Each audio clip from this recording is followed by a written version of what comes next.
Hello everyone, welcome back to my channel. This is Shweta Chauhan. Today we will start the chapter number 5, Traditional Games and Martial Arts. पारंपरिक खेल और martial arts. पारंपरिक खेलों का मतलब है ऐसे गेम्स जो हमारे परिवार के बड़े सदस्य यानी हमारे पापा, दादाजी, उनके दादाजी आदि सभी खेलते आए हैं और आगे आने वाली पीढ़ियां भी उन्हें निरंतर खेलती रहेंगी।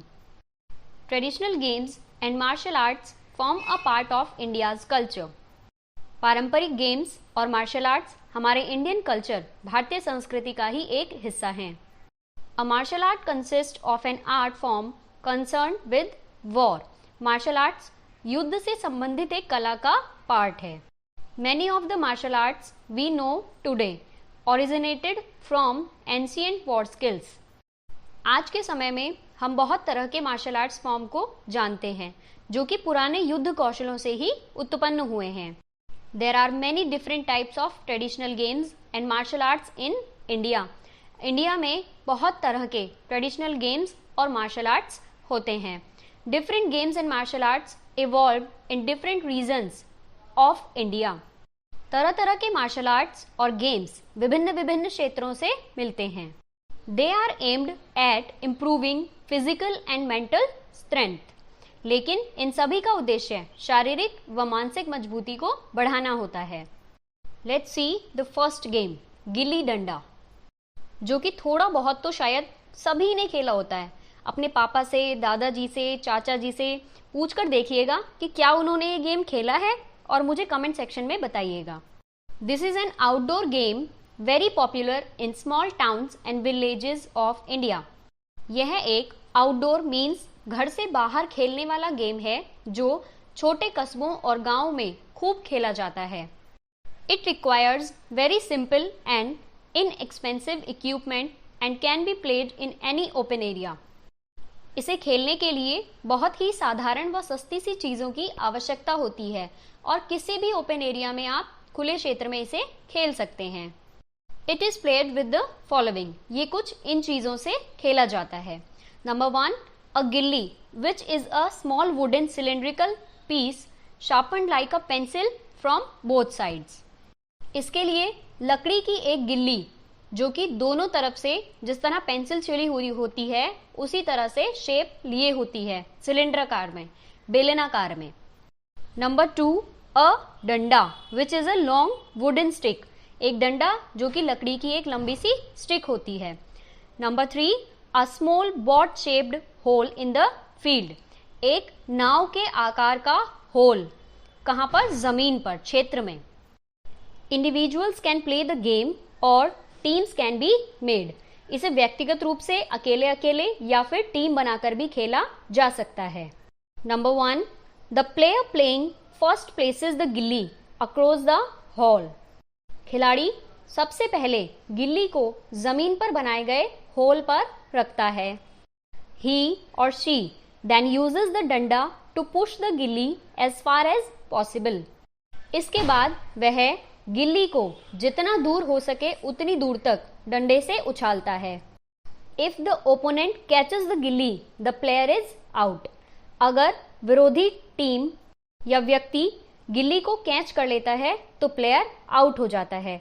Otherwise, the player places the डंडा across the hole and the opponent hits the डंडा with the गिल्ली। और अगर कैच नहीं कर पाता है यानी प्लेयर आउट नहीं होता है तो वह अपने डंडे को जमीन पर बने हुए होल पर रखता है और जो ओपोनेंट वाला खिलाड़ी होता है वो गिल्ली से डंडे पर निशाना लगाता है।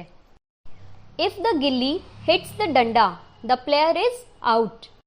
और अगर गिल्ली डंडे पर लग जाती है तो प्लेयर आउट हो जाता है। नो पॉइंट्स आर स्कोर्ड, और कोई भी पॉइंट नहीं बनता है।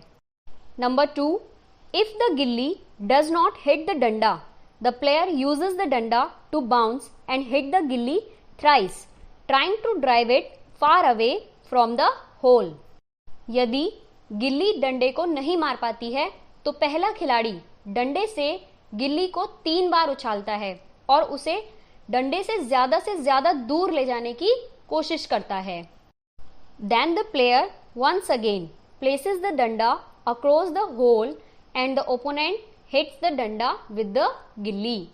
खिलाड़ी फिर से डंडे को होल पर रख देता है और विरोधी खिलाड़ी गिल्ली से डंडे को हिट करता है। इफ द गिल्ली hits the danda the player is out. और अगर गिल्ली डंडे से लग जाती है तो प्लेयर आउट हो जाता है। Otherwise the player gets 1 point and the whole process is repeated until the player is out. और अगर गिल्ली डंडे से टच नहीं हो पाती है तो प्लेयर को 1 पॉइंट मिल जाता है और यही प्रोसेस तब तक रिपीट किया जाता है जब तक कि प्लेयर आउट नहीं हो जाता। The team or individual with the most points wins the game. और जो टीम या प्लेयर अधिक रन बनाता है वह जीत जाता है। Scoring is done in different ways in different regions of India. भारत के अलग अलग क्षेत्रों में नंबर्स देने के तरीके अलग हो सकते हैं। तो कैसा लगा आपको गिल्ली डंडे का खेल? क्या पढ़ते पढ़ते आपने गेम के स्टेप्स को फील किया? इसके बाद तो और भी एक मजेदार गेम है काइट फ्लाइंग मींस पतंगबाजी। अधिकतर सभी बच्चे अपना होमवर्क फिनिश करके छतों पर पतंग उड़ाते नजर आते हैं और ये अच्छा भी है क्योंकि पढ़ाई के साथ साथ गेम्स खेलना भी बहुत जरूरी होता है। Now let's continue with the lines. Both children and adults play this game with great enthusiasm. बच्चे और बड़े सभी काइट फ्लाइंग को बहुत ही उत्सुकता से मजे से खेलते हैं। Several kite flyers fly their kites at the same time and engage in cutting each other's kite. सभी पतंगबाज एक दूसरे की पतंग में डोर को उलझाकर दूसरे की पतंग काटने की कोशिश करते हैं। They try to entangle the string of another flyer's kite with their own and break off its string. एक पतंग उड़ाने वाला दूसरे पतंग उड़ाने वाली की डोर को अपनी डोर में उलझाकर तोड़ देता है। When a kite gets cut, the looters on the ground have great fun trying to get it first. जब कोई पतंग कटती है तो उसे लूटने के लिए बहुत सारे बच्चे पतंग सबसे पहले पहुंचने के लिए दौड़ पड़ते हैं, जो कि बहुत ही रोमांचक होता है। A lot depends on the flying skills, especially at the time when the kites get entangled. जिस समय पतंगे आपस में उलझती हैं, उस समय सब कुछ पतंग उड़ाने वाले के कौशल, उसके तरीकों पर निर्भर होता है।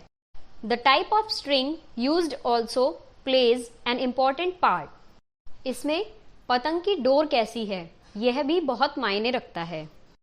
Kite flyers use string treated with powdered glass to increase their chances of cutting the other person's kite.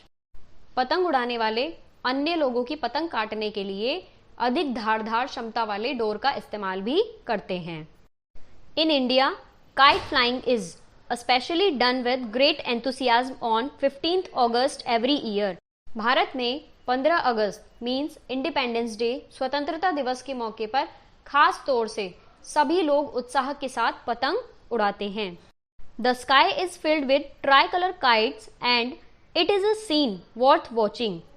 आसमान तीनों रंगों की पतंग से भरा रहता है और यह नज़ारा देखने में बहुत ही खूबसूरत लगता है। The atmosphere is filled with the shouts of kite flyers and looters. पूरा वातावरण पतंग उड़ाने और लूटने वालों के शोर से भरा रहता है।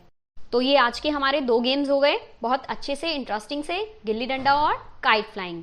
आगे के जो गेम्स हैं वो हम नेक्स्ट वीडियो में कंटिन्यू करेंगे। इसी तरह चैप्टर वाइज एक्सप्लेनेशन देखने के लिए बने रहिए मेरे साथ आपके चैनल पर। Thank you.